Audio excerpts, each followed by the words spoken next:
is SMNI News Channel. Truth that matters.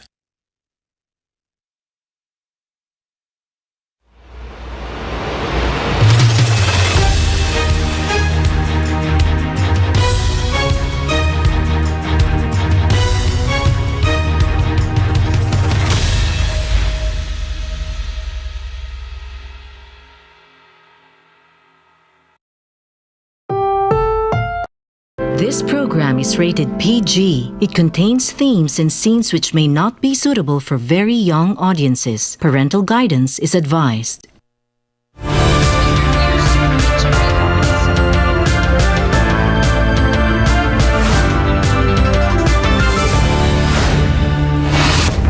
In the headlines, U.S. intelligence agencies are expressing skepticism over an alleged Iranian plot to assassinate President Donald Trump, warning that foreign actors may be trying to push Washington into direct confrontation with Tehran. Relatives of earthquake victims in southwestern Colombia face agonizing waits outside forensic facilities in Palmyra after Cali's main facility was evacuated over structural collapse risks. Gaza's police chief was killed in an alleged Israeli airstrike targeting his vehicle in Gaza City, dealing a blow to fragile disarmament and ceasefire talks. Mount Etna and Kilauea are putting on spectacular volcanic displays, with lava flowing down Etna's Sicily and fountains soaring hundreds of feet above Hawaii's Big Island. Back home, the Department of Migrant Workers confirmed that 174 Filipino seafarers have returned safely after being evacuated following deadly attacks on commercial vessels in the northern Black Sea. And in showbiz, BTS member V revealed he is managing a severe hearing condition, saying his right ear has only 30% hearing capacity and that he is undergoing treatment. I'm Prince Tripoli. Newsline World starts now.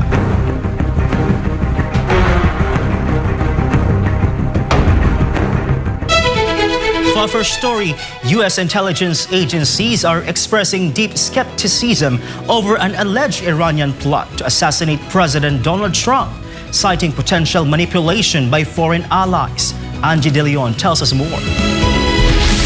Several U.S. intelligence officials have cast serious doubt on reports claiming Iran intended to assassinate President Donald Trump. According to the Washington Post, citing senior administration officials, the information regarding the threat was originally passed to the CIA by Israel. However, CIA analysts were reportedly unconvinced of the source's credibility. They have formally notified administration officials of their reservations, designating the data as low confidence due to it being Israeli-derived rather than generated by U.S. agencies. Despite these doubts, President Trump confirmed he executed a covert aircraft swap on the tarmac in Ankara, Turkey. Following last month's NATO summit, Trump said he was simply following the explicit protocols of his security personnel. Meanwhile, the Persian Gulf Strait Authority has flatly rejected Trump's recent declaration that the United States maintains complete control over the Strait of Hormuz. The Iranian authority reiterated that the vital maritime shipping lane remains completely blocked and will not reopen until Iran's conditions are met. Abbas Aslani, a senior research fellow at the Tehran-based Center for Middle East Strategic Studies, notes that Trump's claims of absolute control contradict Washington's concurrent push for new diplomatic negotiations with Iran. Analysts argue that if the U.S. truly held total dominance over the strait, the strategic necessity for ongoing talks would be difficult to justify. In the wake of ongoing geopolitical friction, energy markets saw sharp movements as global crude prices slumped by more than $1 per barrel. Brent crude futures dropped $1.29, or 1.5%,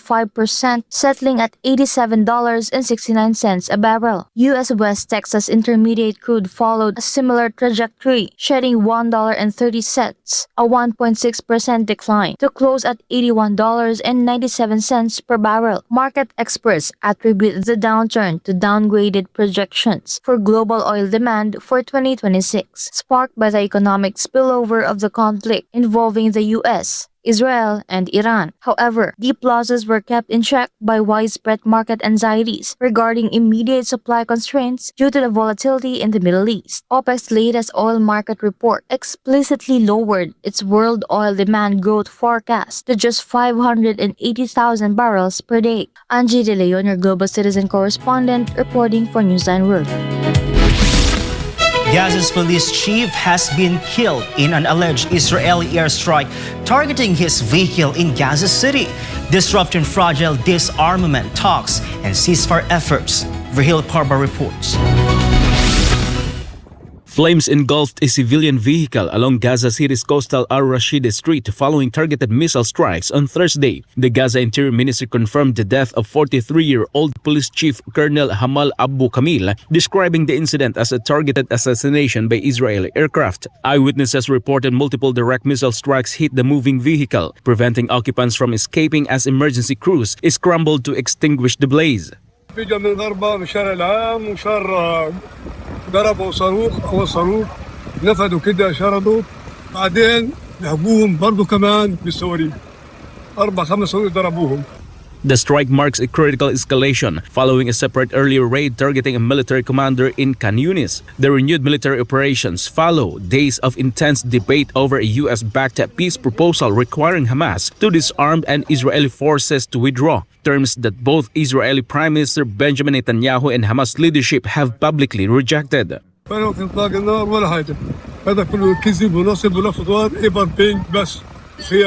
The Israeli military later confirmed a strike on social media, identifying Abu Kamil as a senior Hamas commander who participated in the October 7th attacks and was actively directing operations against Israeli forces. As localized strikes resumed, local authorities warned that escalating hostilities threatened to completely derail ongoing regional stabilization negotiations. This has been Verhil Parba, your Global Citizen correspondent, reporting for Newsline World. Relatives of earthquake victims in southwestern Colombia face agonizing waits outside forensic facilities in Palmyra after the main headquarters in Cali was evacuated over structural collapse risks. Joy Tabanao has the story. Grieving families gathered outside the basic forensic medicine unit in Palmyra as authorities struggled to process and identify hundreds of victims following Monday's powerful 7.4 magnitude earthquake. Mortuary operations were transferred to Palmyra after the main forensic facility in neighboring Cali was evacuated due to severe structural damage. According to Colombia's National Unit for Disaster Risk Management, 250 bodies have arrived in Palmyra, with over 200 identified and nearly 190 handed over to relatives. Colapsado. La medicina legal de la ciudad de Cali está colapsado por el tema del terremoto. Entonces todos los cuerpos han sido dirigidos aquí a Palmira y eso pues nos ha causado que se demoren mucho para la entrega de nuestros seres queridos. Mi padre falleció el día martes en horas de la mañana. The Attorney General's office has established emergency service points across Palmyra and Tulua to expedite identification procedures as official casualty figures rise to 273 dead, more than 3,800 injured, and nearly 400 missing across the departments of Chuco, Valle del Cauca, Risaralda, and Caldas. Simultaneously, private citizens and relief organizations are organizing motorcades and supply convoys to deliver food, blankets, and essential medicines to displaced survivors. Search and rescue operations persist alongside humanitarian distributions across hard-hit municipalities, while emergency medical teams work to stabilize injured survivors and clear damaged infrastructure across the region. This has been Joy Tabanao, your Global Citizen correspondent reporting for Newsline World.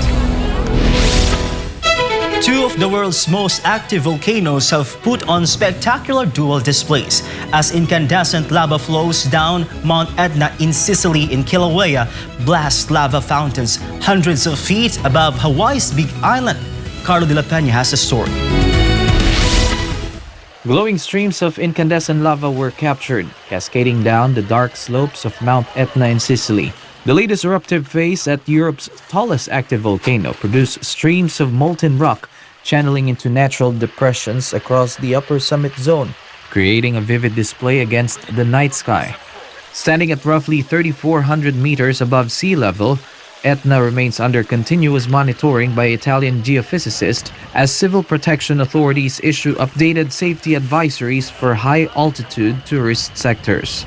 Meanwhile, in the Pacific, Hawaii's Kilauea volcano erupted again at its summit, sending lava fountains soaring up to 500 feet above Halemaumau crater.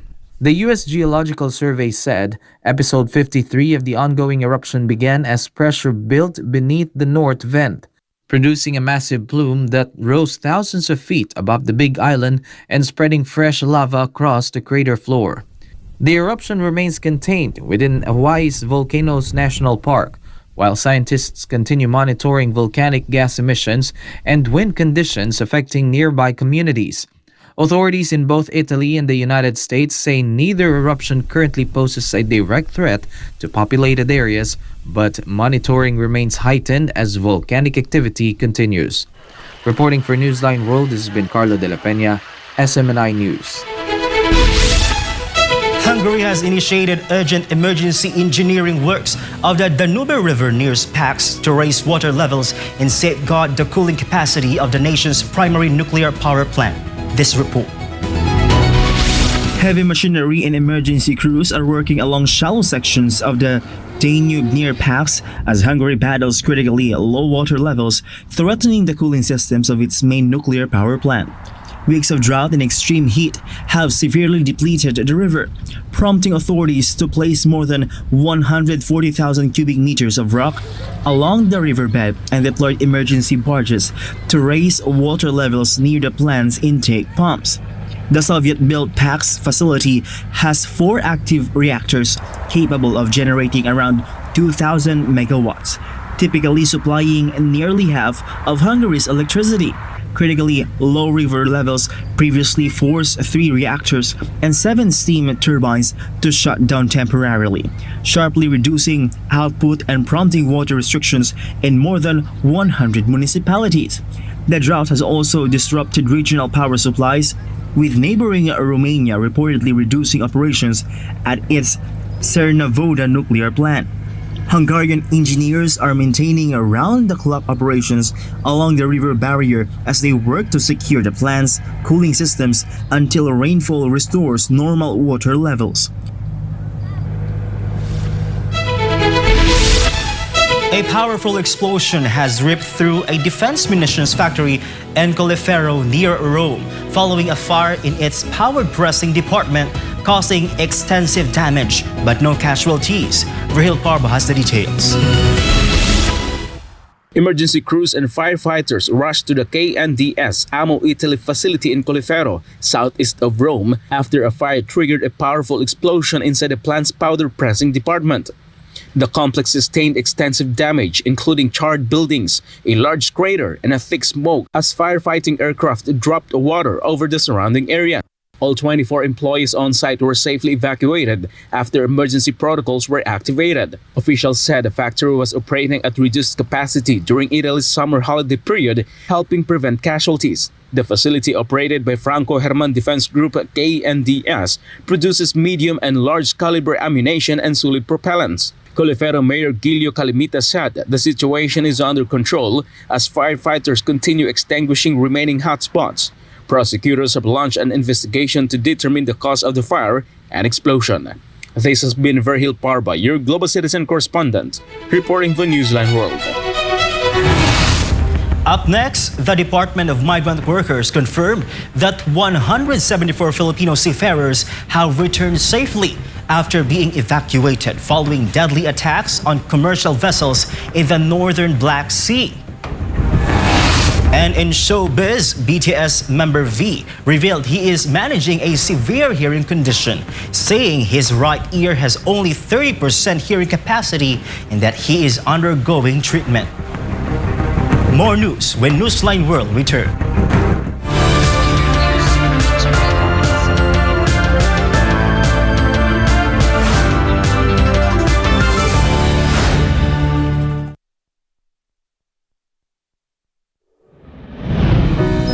Taon-taon, kwento sa bawat kwento, katotohanan sa bawat katotohanan. Mula pa sa pasimula, malinaw ang aming misyon. Magbigay ng tamang impormasyon. Maglantad ng katotohanan. Manindigan. Sa lahat ng oras, lalo na't kinakailangan. Hindi lang minsang kinilala, kundi muli at muli. Sa likod ng bawat pagkilala ay katotohanang naibahagi. Isang tinig na narinig. Isang katotohanang umabot sa bawat Pilipino. Sa kabila ng nagbabagong panahon, sa kabila ng mga pagsubok, nananatili ang aming paninindigan. Ang pundasyon namin ay katotohanan. Ang lakas namin ay tiwala ng mamamayang Pilipino sa loob at labas ng bansa.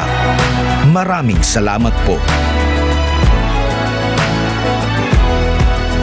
SMNI, para sa Diyos at sa Pilipinas nating mahal.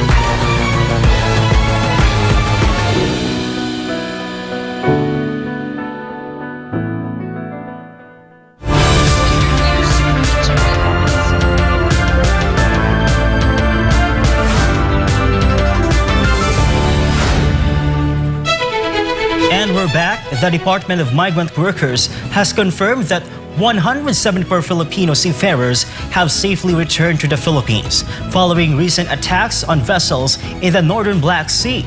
Faith Agustin reports. 174 Filipino seafarers are back home safely after surviving recent vessel attacks in the northern Black Sea. Secretary Hans Leo Kakdak personally checked on the crew members during recent visits to Turkey, Saudi Arabia, and Oman. According to DMW Secretary Hans Leo Kakdak, around 20 ships carrying a total of 281 Filipino seafarers were targeted in the attacks. The Secretary personally met with evacuated crew members temporarily stationed in Romania and Turkey. Essentially, mga drone and missile attacks ang dumali sa barko nila. May isang barko na higit sa isang drone ang tumama, may isang barko na isa lang ang tumama, ilang barko na isa lang ang tumama. So samot-sari ang insidente na yung kaganapan ng pag-atake. Despite the danger, repatriation operations continue for Filipino seafarers wishing to return home. 3 Filipino crew members were reported dead while 1 remains missing. Of the 3 fatalities, 1 body has already been returned to the Philippines and received by their family. A second body is expected to arrive from Romania this Friday, while government coordination with Romanian authorities is underway to repatriate the 3rd victim. In response to the growing danger, the DMW has issued strict measures to prevent more Filipinos from entering high-risk areas. Last week, bago ako umalis, ay nag-issue na tayo ng direktiba sa mga manning agencies at principals na huwag munang tumuloy sa Northern Black Sea. Kasi matindi talaga ang hidwaan doon sa pagitan ng Russia at Ukraine. Ito ang security, matay na rin sa security assessment ng DND, ng DFA. In addition to visiting seafarers, the delegation met with detained overseas Filipino workers as well as hospitalized Filipinos recovering from accidents. The Department of Migrant Workers assured continued assistance to affected OFWs and their families in the Philippines. This has been Faith Agustin, your citizen correspondent reporting for Newsline World. 2 of the 3 Filipino seafarers attacked while on shore live in Avamount, Bristol, England, have returned home to the Philippines, while their companion remains in the intensive care unit in critical condition. This report from Angie De Leon. 2 Filipino seafarers are back in the Philippines after surviving a violent assault while their ship was docked in Bristol, England. But a third crew member is fighting for his life in intensive care. Department of Migrant Workers Secretary Hans Leo Kakdak confirmed that the 3 Filipino seafarers were on shore leave in Avonmouth, Bristol, England, when they were brutally attacked, while 2 of the crew members sustained minor injuries and have safely returned home. The third victim remains in critical condition inside an intensive care unit. Local authorities in England are continuing their investigation into the assault, with several suspects already apprehended. Meanwhile, the Philippine Embassy in London is actively monitoring the case and coordinating closely with local law enforcement. Yung tripulante ang apektado, 2 nakauwi na. Pero yung isa nasa ICU at nasa malubha pa rin sitwasyon. So minamanmanan natin ang sitwasyon. Pero ang isang nagawa natin dito is tinutulungan natin yung pamilyang madalaw yung kababayan natin. The victim's daughter has already arrived in England, while the government is processing the necessary documentation so his wife can join him as well. The DMW assured full support for the victim's family, including active coordination with medical government authorities in Bristol. Ay patuloy tayo nakikiisa at tumutulong ayon sa utos ng ating mahal na Pangulo doon sa pamilya nung nasa ICU pa rin sa Bristol, England. At ang koordinasyon natin sa Bristol authorities, medical and government authorities ay nagpapatuloy. Secretary Kakdak refrained from providing additional details regarding whether the assault was a hate crime. He noted that it is best to await the final results of the investigation by English authorities before reaching any conclusions. In the meantime, the DMW and the Philippine Embassy continue their joint coordination to monitor the seafarer's medical condition and provide ongoing support to his family. Angie De Leon, our Global Citizen Correspondent, reporting for Newsline World. Vice President Sara Duterte is urging the Filipino youth to stay vigilant and actively defend truth and democracy. In her International Youth Day message, the Vice President highlighted the critical role young people play in keeping the country's democratic foundations strong amid political and economic noise. Angel Pastor reports. Vice President Sara Duterte urged young Filipinos to use their voices and take a stand for truth and democracy in a statement delivered for International Youth Day. In her message, Vice President Duterte noted that today's youth witness global crisis, economic troubles, and political unrest unfolding daily on their screens. She said the flood of information and conflicting narratives has pushed the new generation to become more analytical and watchful. Nilulunod kayo ng ingay, magkakasalungat na naratibo at mga pangako na bihirang magkatotoo.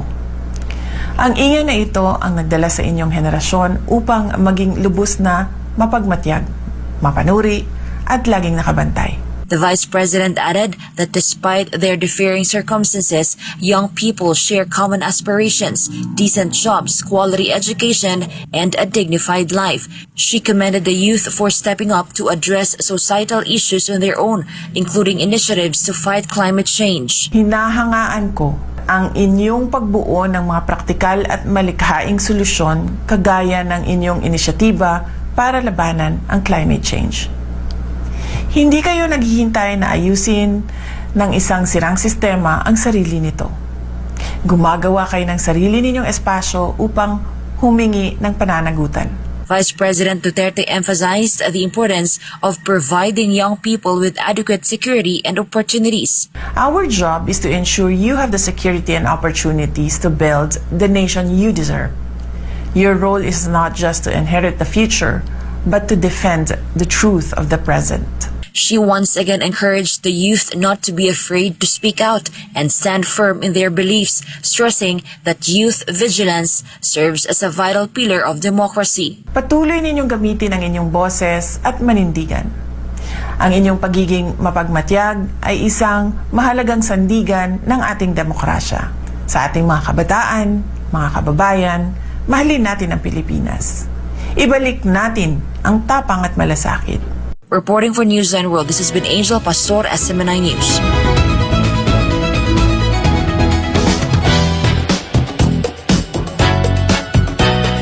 K-pop supergroup BTS member V has candidly revealed that he has been receiving regular medical treatment for a hearing problem that has left one of his ears operating at only 30% capacity. Meanwhile, K-pop singer Chaeyoung has announced her departure from longtime agency JYP Entertainment, making her the second TWICE member to leave the label, while assuring fans that she remains committed to the popular 9-member girl group. Here's Faith Agustin for the Showbuzz.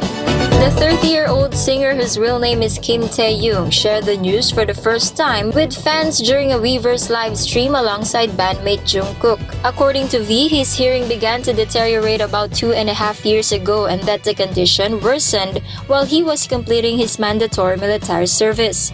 Surrounded by peers who heavily focus on physical fitness, he initially brushed off the symptoms, noting that everyone around him attributed the discomfort to a matter of mental strength, a mindset he later realized caused him to delay taking the issue seriously.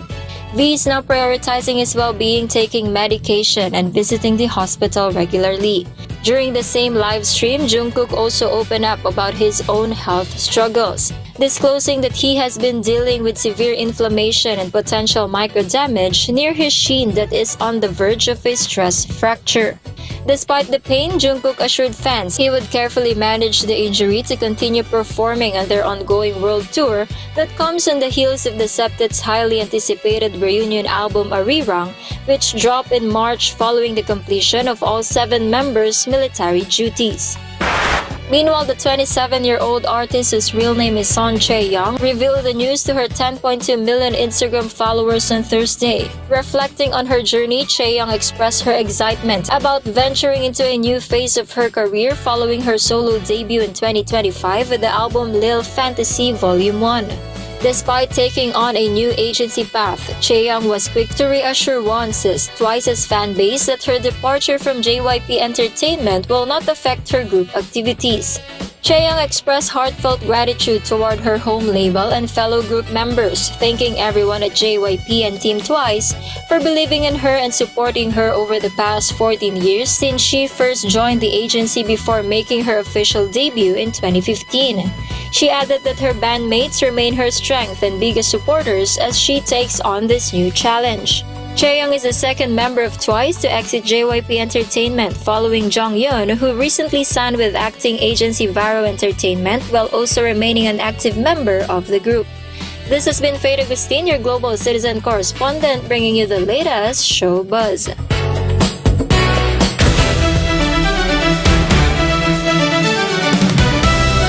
Iga Swiatek captured her first title of the year after dominating world number 2 Elena Rybakina 6-2 and 6-3 in the WTA 1000 Toronto final. Meanwhile, 2017 MVP and the NBA's all-time triple-double leader Russell Westbrook has officially retired after 18 seasons in the league. Here's an update from Carlo de la Peña.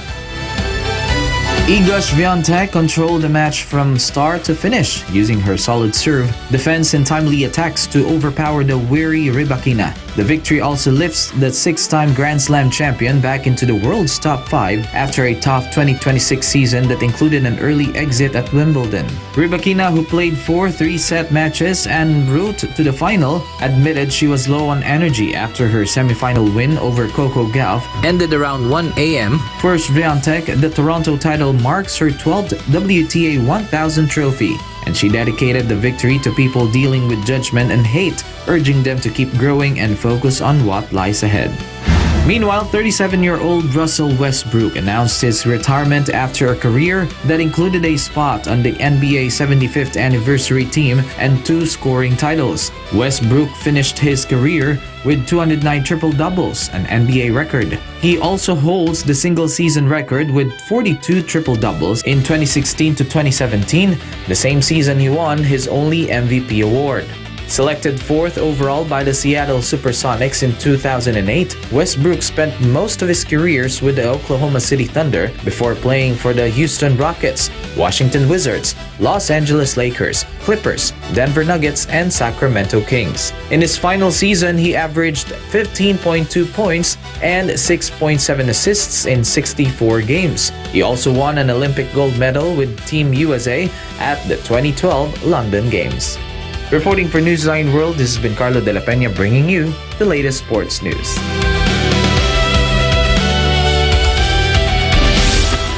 And before we end, may you be inspired with the words of the song.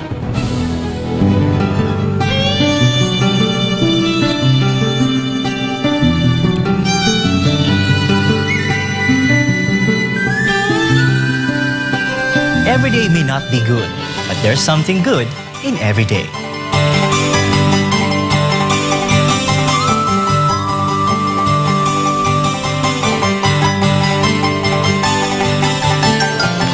And that's all for this edition of Newsline World. For God and my beloved country, the Philippines, I'm Prince Tripoli. Thank you for watching and goodbye.